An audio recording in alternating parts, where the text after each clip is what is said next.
പരിശുദ്ധ ത്രിത്വം വസിക്കുന്നത് നമ്മുടെയൊക്കെ ഉള്ളിൽ തന്നെയാണെന്നാണ് വചനം നമ്മളെ ഇന്ന് ഓർമ്മിപ്പിക്കുക.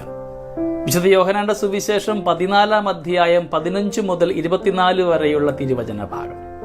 അവിടുന്ന് നമ്മളെ ഓർമ്മിപ്പിക്കുന്നു, നിങ്ങളെന്നെ സ്നേഹിക്കുന്നുവെങ്കിൽ എൻ്റെ കൽപ്പനകൾ പാലിക്കും. ഞാൻ പിതാവിനോട് അപേക്ഷിക്കുകയും എന്നേക്കും നിങ്ങളോടുകൂടെ ആയിരിക്കുവാൻ മറ്റൊരു സഹായകനെ നിങ്ങൾക്ക് തരികയും ചെയ്യും.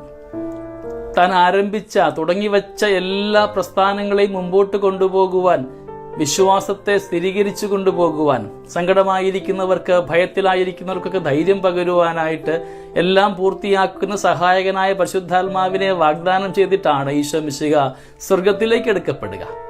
നമ്മളെ ആരെയും അനാഥരായിട്ട് വിടുവാൻ ക്രിസ്തു ആഗ്രഹിക്കുന്നില്ല. നമ്മുടെ കൂടെ എന്നും സഹായകനായി എല്ലാം പൂർത്തിയാക്കുന്ന ആ സഹായകനായ പരിശുദ്ധാത്മാവിന്റെ നിറവ് നമ്മുടെ കൂടെ ഉണ്ടെന്ന് തിരിച്ചറിയുവാനായിട്ട് നമുക്ക് പരിശ്രമിക്കാം. സ്നേഹമുള്ളവരെ, ദൈവത്തിന്റെ വാഗ്ദാനമാണ് പരിശുദ്ധാത്മാവ്. നമ്മുടെ കൂടെ ഇന്നും വസിക്കുന്ന ആത്മാവിനെ നമുക്ക് പലപ്പോഴും തിരിച്ചറിയുവാനായിട്ട് പരാജയപ്പെട്ടു പോകുന്നുണ്ട്.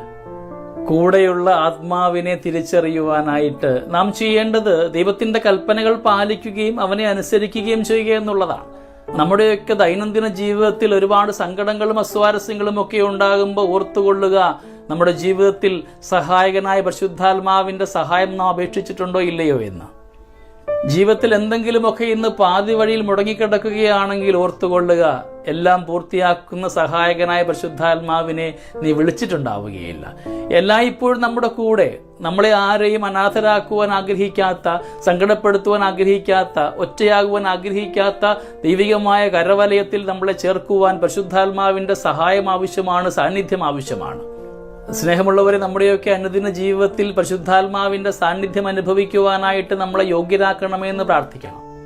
എല്ലാം പൂർത്തിയാക്കുന്ന പരിശുദ്ധാത്മാവായ ദൈവമേ, എൻ്റെ ജീവിത സമസ്യയിലേക്കൊക്കെ നിന്റെ സാന്നിധ്യം ഉണ്ടാകണമെന്ന് ഞങ്ങൾ ഒന്നുചേർന്ന് പ്രാർത്ഥിക്കുന്നു.